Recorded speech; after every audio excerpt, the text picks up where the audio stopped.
Let me ask you something. When was the last time an animated movie, a cartoon, made you question your entire existence? When was the last time you sat in a movie theater surrounded by kids eating popcorn and parents half asleep in their chairs? And suddenly felt this overwhelming wave of grief crash over you. Not sadness, not just a few tears, full on chest tightening, throat closing grief, and the kind you usually reserve for funeral and breakups, because there's what Toy Story 3 does to people. And I'm not talking about just the ending, I'm not talking about that one famous scene, you know exactly which one I mean. I'm talking about the entire journey of this film, from the very first frame to the absolute last second. Toy Story 3 is a movie that operates on a completely different level than almost anything else in mainstream Hollywood cinema. It is a movie that begins a bright, joyful adventure and systematically, almost surgically, dismantles every comfortable feeling you walk in with, and then somehow puts you back together again, just barely, just enough. And here's the thing that blew my mind when I went back and watched this film for this review. I had watched Toy Story 3 multiple times. I knew what was coming. I had been heard every line of a dialogue, and I still had to pause the movie at certain moments just to collect itself. This is not a normal thing for a Pixar film. This is not a normal thing for any film. So today we are going to understand and exactly why Toy Story 3 is not just one of the greatest animated films ever made. We are going to understand why it is one of the greatest films ever made. Period. No asterisks. We are talking about the story, the characters, the animations, the music, the symbolism hidden in almost every frame, and the reason why this movie hit so differently for an entire generation of people who grew up watching Woody and Buzz for the very first time back in 1995. This is the complete breakdown of Toy Story 3. Let's get into it. Toy Story 3 was released on June 18, 2010, distributed by Walt Disney Pictures and produced by Pictures Animation Studios. It was directed by Lee Unkrich, who had previously served as a co-director on Toy Story 2, Monsters Inc. and Finding Nemo, and written by Michael Ardent, the Academy Award-winning screenwriter behind Little Miss Sunshine. The story was developed from an original concept by John Lasseter, Andrew Stanton, and Lee Unkrich himself. This film stars an absolutely stacked voice cast. Tom Hanks returns as Woody. Tim Allen is back as Buzz Lightyear. John Cusack reprised her role as Jessie Dawn Reckless.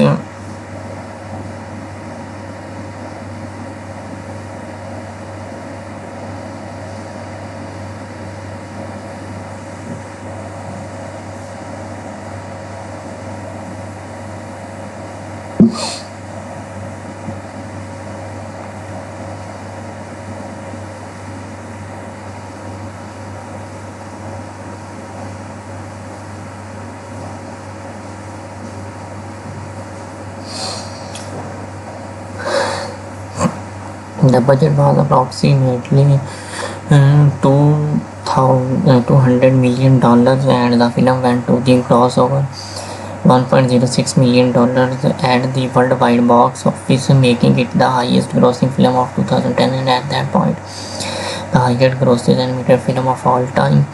It won the Academy Award for Best Animated Feature. It won the Golden Globe for Best Animated Feature. It holding 98% approval rating on Rotten Tomato, and it received a rare animation for Best Animated Features. It holds a 98% approval rating on Rotten Tomatoes, and it received a rare nomination for Best Pictures at the Oscars. One of only a handful of animated films to ever receive that honor in the modern era, but here is what the numbers don't tell you. They don't tell you about the cultural weight this movie carried when it released in the summer of 2010. See, the original Toy Story has come out in 1995. It was the world's first feature-length computer animated film, and it's changed cinema forever. A massive partition of the audience that grew up watching this movie. The kids who were 5, 6, 7 years old in 1995 were now 17, 18, 19 years old in 2010. There was graduating high schools, they were going to college, they were standing at the exact same threshold in the life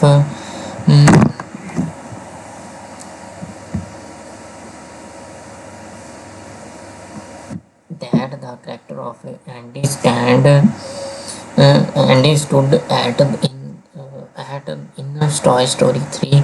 Pixar didn't just make a sequel; they made a mirror, and when that generation of young adults look into it, they saw themselves so clearly. It hurts. This is the kind of cultural timing that almost never happens accidentally in Hollywood, and we are going to spend a lot of time today talking about how international every single piece of this film was.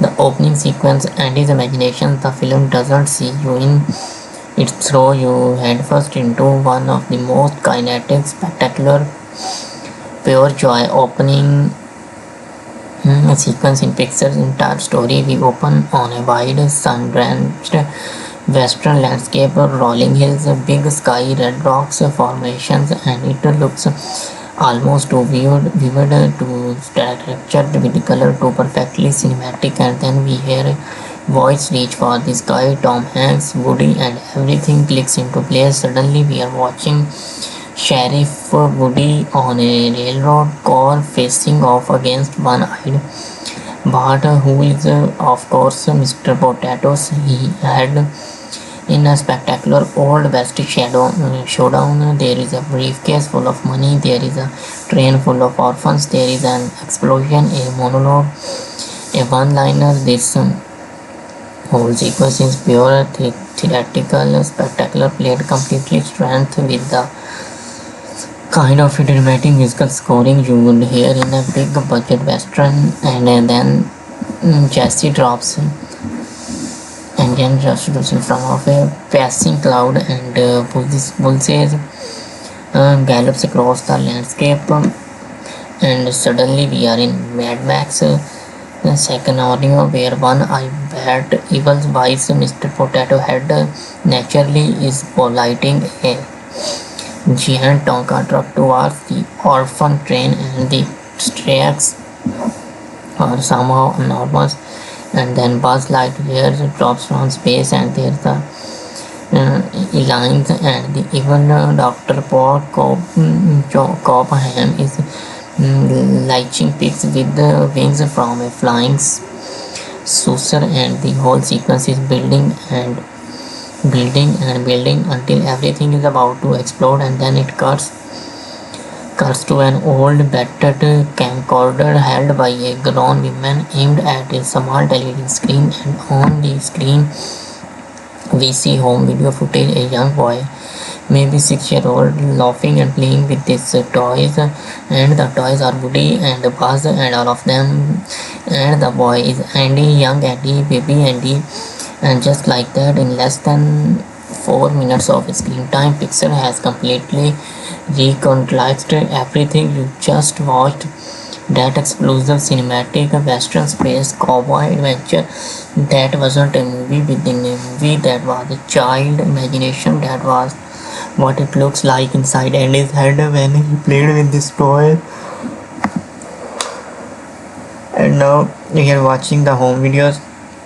Andy at 5, Andy at 7, Andy at 10, growing up years by years, the footage getting slightly sharper as the camcorders get better, and Andy getting taller, and the toys appear less and less, and the bedroom looking less like a child's centuries and more like a teenager's room.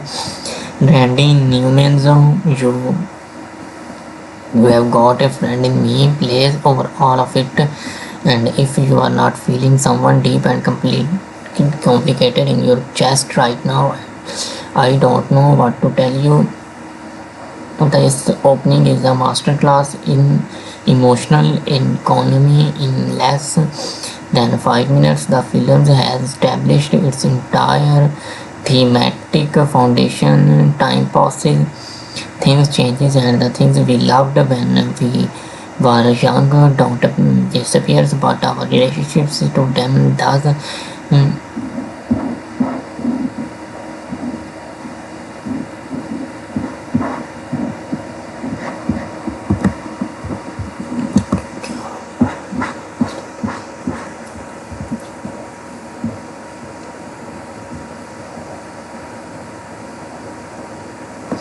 Toy Story 3's greatest strength is its absolute refusal to condensed. There is a long tradition, especially in mainstream American animation, of giving children's films a kind of emotional safety net, singling through tone or music or the presence of silver character that nothing really bad is going to happen, that the darkness is decorative, not real, that the audience should not actually worry. The Toy Story 3 doesn't do this. It looks its audience in the eye, child and adult alike, and says, this is real, this is matter, these stats are genuine, your feelings are valid, and it trusts its story enough to sit in darkness without rushing to the light. The Fernand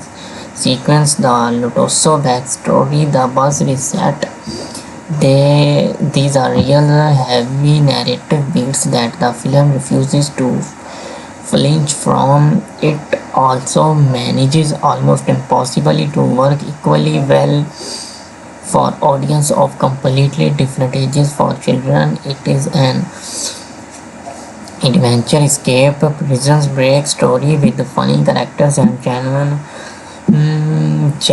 peril. For the adults, particularly the adult who grow up with the first Toy Story. It is the film about growing up, about the end of childhood, about the terrifying and beautiful necessity of letting go, the double functionality, the ability to operate simultaneously on both levels,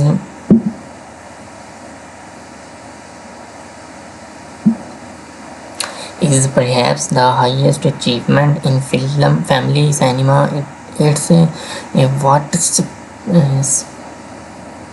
spreads Pixar's best work from virtually everything else in the genre weakness.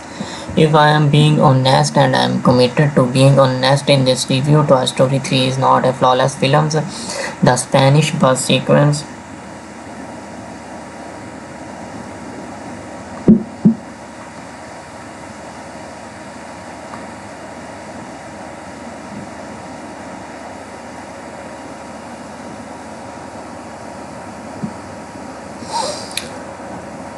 it is the one section of these films that feels like it exists primarily to provide comedic relief and doesn't quite fit the tonal weight of the surrounding material. It works, it's funny, but it is the one moment where the film's tonal control works slightly.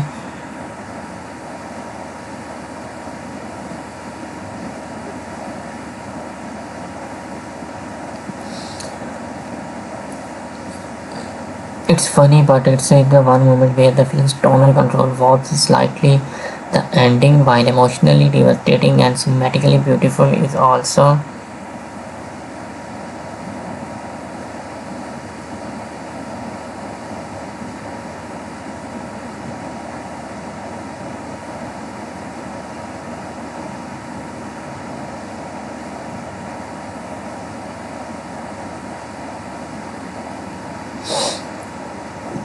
The ending, emotionally devastating and cinematically beautiful, is also somewhat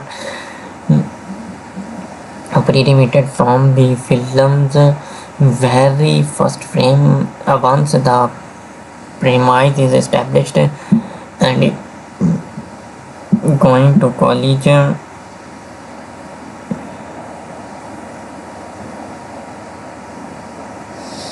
and going to college twice facing absolutions. There is a really only one place the story can land. The emotional impact doesn't require narrative surprise. The film earns its ending through and lots of marvelous as he is perhaps exists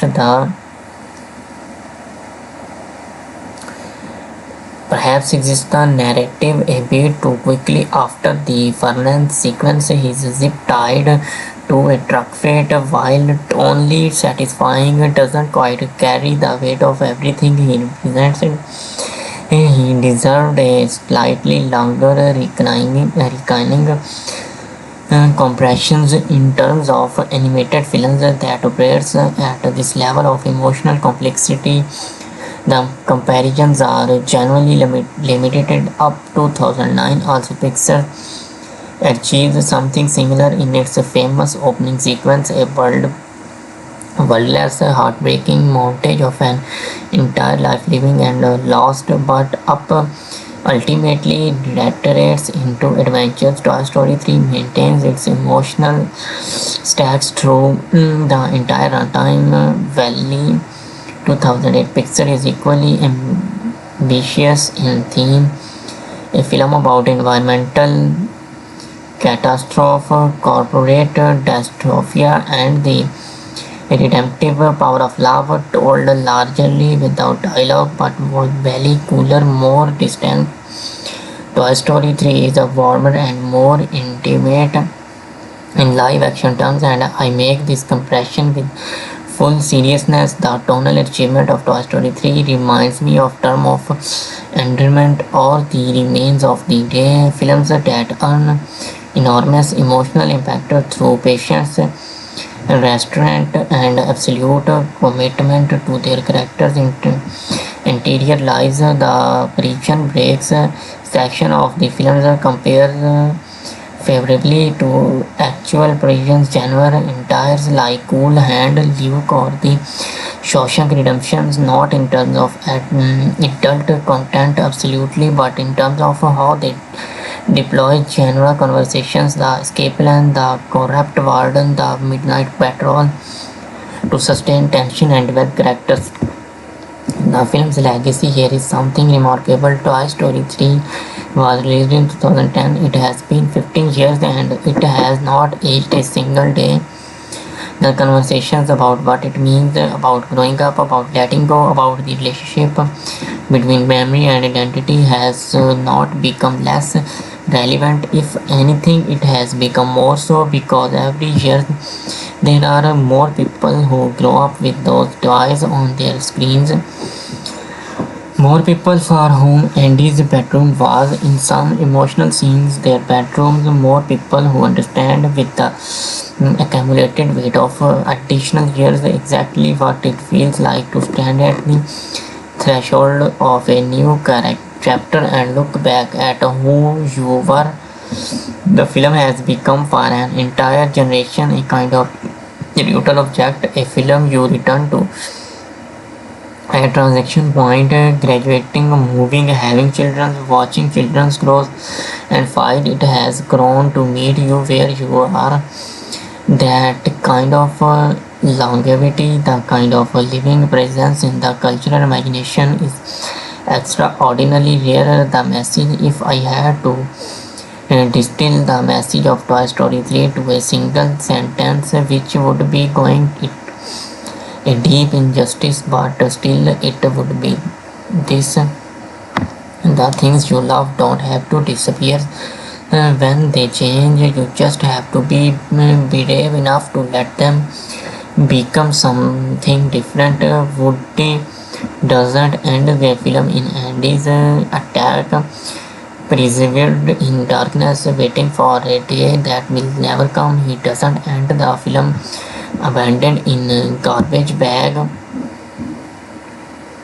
He ends the film in sunny backyard with the little girl who will love him as completely and genuinely as Andy once did, and who has her whole childhood of a play and imagination ahead of her.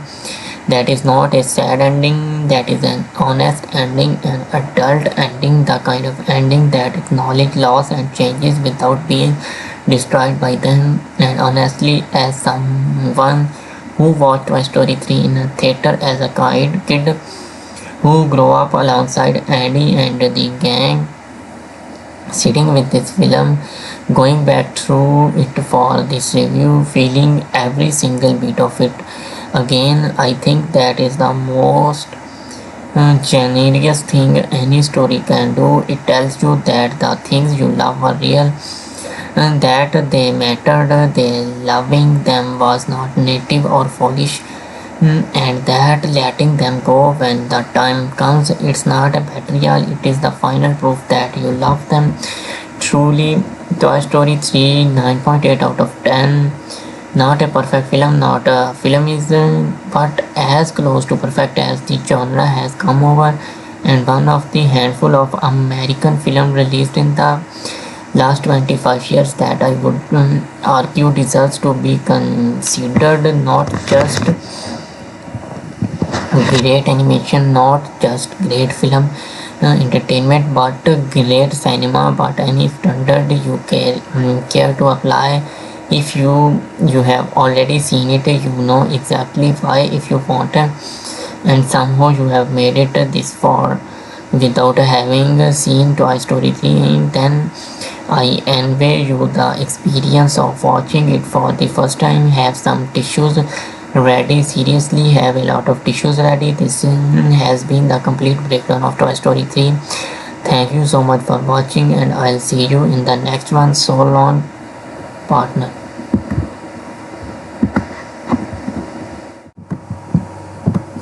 Let me ask you something. When was the last time an animated movie, a cartoon, made you question your entire existence? When was the last time you sat in a movie theater surrounded by kids eating popcorn and parents half asleep in their chairs, and suddenly felt this overwhelming wave of grief crash over you? Not sadness, not just a few tears, full on chest tightening, throat closing grief, and the kind you usually reserve for funeral and breakups, because there is what Toy Story 3 does to people. And I'm not talking about just the ending, I'm not talking about that one famous scene, you know exactly which one I mean. I'm talking about the entire journey of this film, from the very first frame to the absolute last second. Toy Story 3 is a movie that operates on a completely different level than almost anything else in mainstream Hollywood cinema. It is a movie that begins a bright, joyful adventure and systematically, almost surgically, dismantles every comfortable feeling you walk in with, and then somehow puts you back together again, just barely, just enough. And here's the thing that blew my mind when I went back and watched this film for this review. I had watched Toy Story 3 multiple times. I knew what was coming. I had been heard every line of a dialogue, and I still had to pause the movie at certain moments just to collect itself. This is not a normal thing for a Pixar film. This is not a normal thing for any film. So today we are going to understand and exactly why Toy Story 3 is not just one of the greatest animated films ever made. We are going to understand why it is one of the greatest films ever made. Period. No asterisks. We are talking about the story, the characters, the animations, the music, the symbolism hidden in almost every frame, and the reason why this movie hit so differently for an entire generation of people who grew up watching Woody and Buzz for the very first time back in 1995. This is the complete breakdown of Toy Story 3. Let's get into it. Toy Story 3 was released on June 18, 2010, distributed by Walt Disney Pictures and produced by Pictures Animation Studios. It was directed by Lee Unkrich, who had previously served as a co-director on Toy Story 2, Monsters Inc. and Finding Nemo, and written by Michael Ardent, the Academy Award-winning screenwriter behind Little Miss Sunshine. The story was developed from an original concept by John Lasseter, Andrew Stanton, and Lee Unkrich himself. This film stars an absolutely stacked voice cast. Tom Hanks returned as Woody. Tim Allen is back as Buzz Lightyear. John Cusack reprised her role as Jessie Dawn Reckless.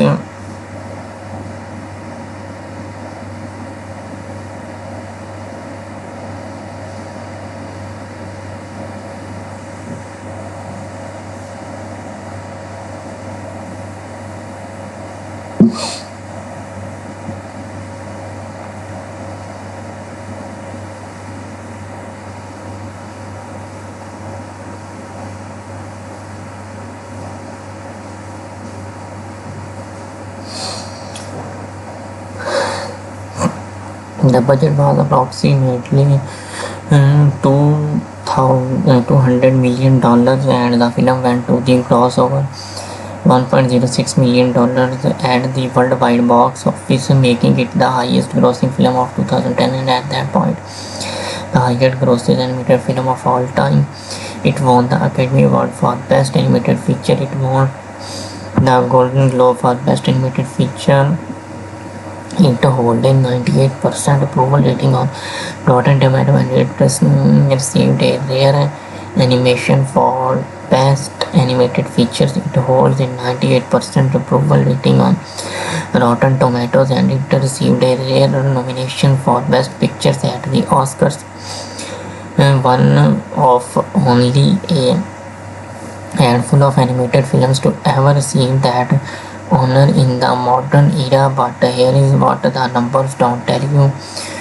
They don't tell you about the cultural weight this movie carried when it released in the summer of 2010. See, the original Toy Story has come out in 1995. It was the world's first feature-length computer animated film, and it's changed cinema forever. A massive partition of the audience that grew up watching this movie, the kids who were 5, 6, 7 years old in 1995 were now 17, 18, 19 years old in 2010. They was graduating high schools, they were going to college, they were standing at the exact same threshold in the life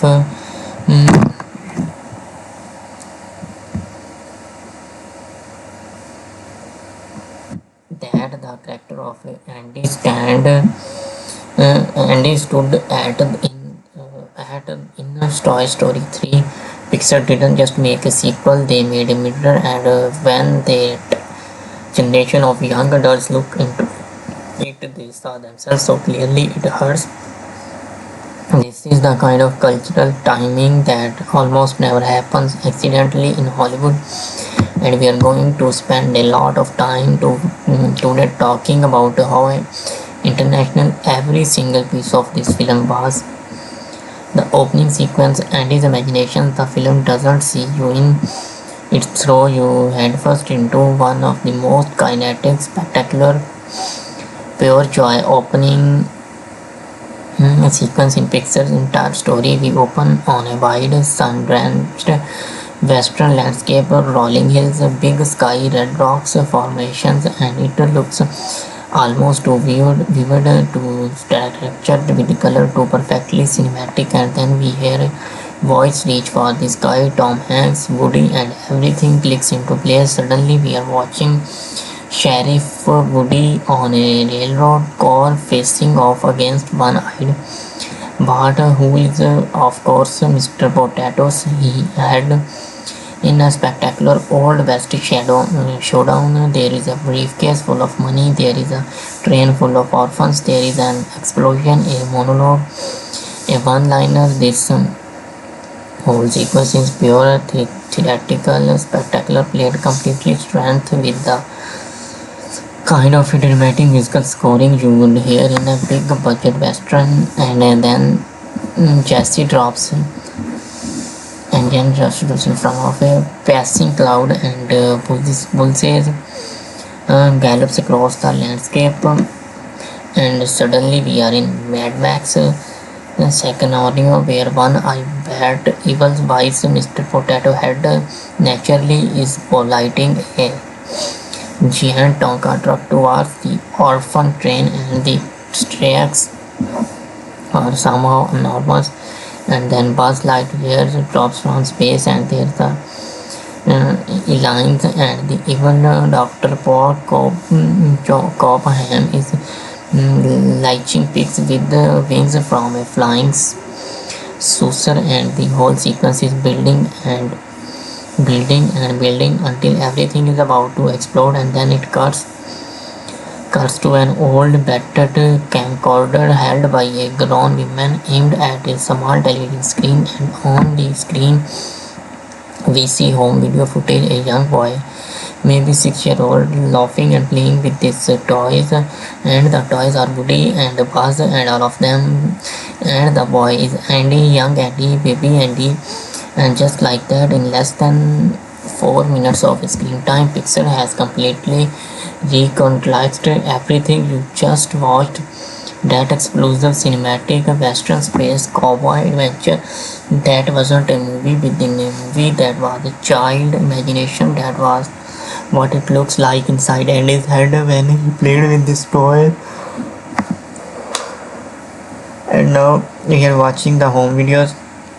Andy at 5, Andy at 7, Andy at 10, growing up years by years, the footage getting slightly sharper as the camcorders get better, and Andy getting taller, and the toys appear less and less, and the bedroom looking less like a child's centuries and more like a teenager's room. Randy Newman's You Have Got a Friend in Me plays over all of it, and if you are not feeling someone deep and complicated in your chest right now, I don't know what to tell you. This opening is a masterclass in emotional economy. In less than 5 minutes, the film has established its entire thematic foundation. Time passes, things changes, and the things we loved when we were young don't disappear, but our relationships to them does.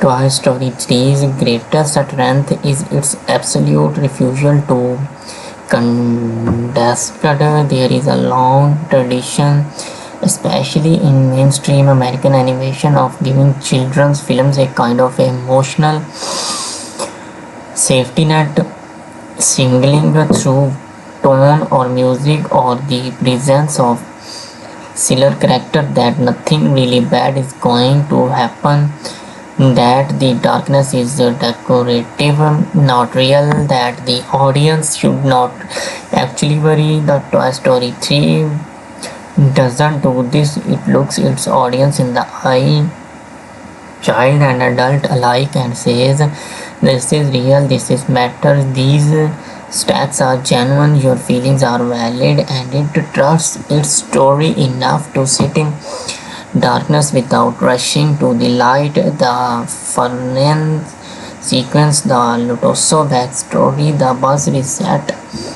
These are real heavy narrative beats that the film refuses to flinch from. It also manages almost impossibly to work equally well for audience of completely different ages. For children, it is an adventure escape prisons break story with funny characters and genuine peril. For the adults, particularly the adult who grow up with the first Toy Story. It is the film about growing up, about the end of childhood, about the terrifying and beautiful necessity of letting go, the double functionality, the ability to operate simultaneously on both levels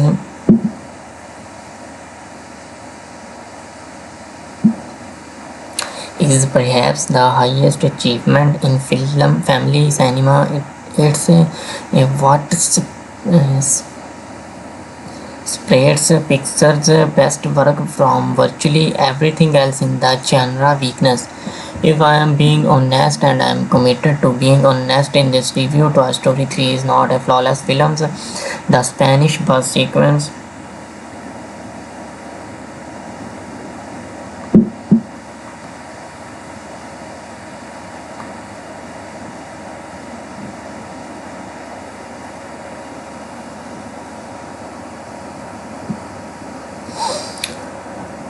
it is the one section of these films that feels like it exists primarily to provide comedic relief and doesn't quite fit the tonal weight of the surrounding material. It works, it's funny, but it is the one moment where the film's tonal control works slightly.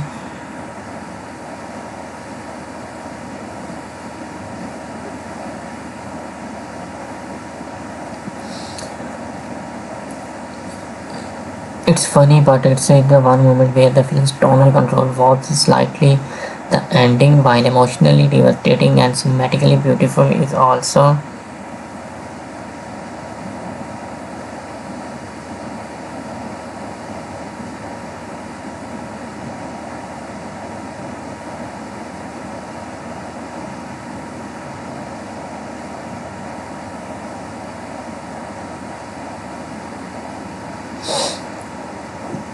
the ending emotionally devastating and cinematically beautiful. It is also somewhat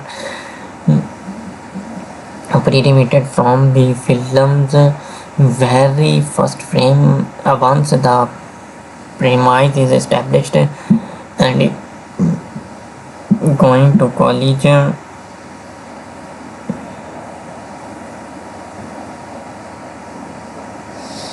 and going to college twice facing absolute sense, there is a really only one place the story can land. The emotional impact doesn't require narrative surprise. The film earns its ending through and lots of marvelous as he is perhaps exist the perhaps exists the narrative a bit too quickly. After the Fernand sequence, he's zip-tied to a truck fate, while only satisfying doesn't quite carry the weight of everything he represents. He deserved a slightly longer reclining compressions in terms of animated films that operates at this level of emotional complexity.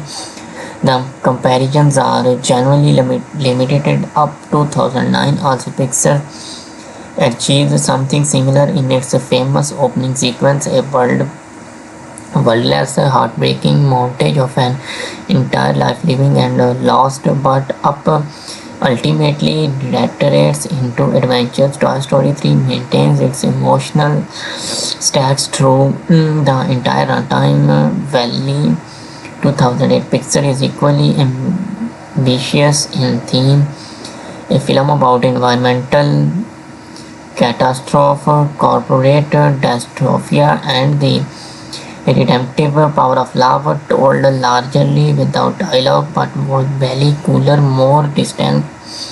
Toy Story 3 is a warmer and more intimate in live action terms, and I make this comparison with full seriousness. The tonal achievement of Toy Story 3 reminds me of term of endearment or the remains of the day, films that earn enormous emotional impact through patience, restraint, and absolute commitment to their characters' interior lives. The Prison Breaks section of the film compares favorably to actual prison genre entires like Cool Hand, Luke, or the Shawshank Redemption, not in terms of adult content absolutely, but in terms of how they deploy genre conversations, the escape plan, the corrupt warden, the midnight patrol to sustain tension and develop characters. The film's legacy here is something remarkable. Toy Story 3 was released in 2010. It has been 15 years and it has not aged a single day. The conversations about what it means, about growing up, about letting go, about the relationship between memory and identity has not become less relevant. If anything, it has become more so because every year there are more people who grow up with those toys on their screens. More people for whom Andy's bedroom was in some emotional scenes their bedrooms, more people who understand with the accumulated weight of additional years exactly what it feels like to stand at the threshold of a new chapter and look back at who you were. The film has become for an entire generation a kind of neutral object, a film you return to a transaction point, graduating, moving, having children, watching children grow and fight. It has grown to meet you where you are.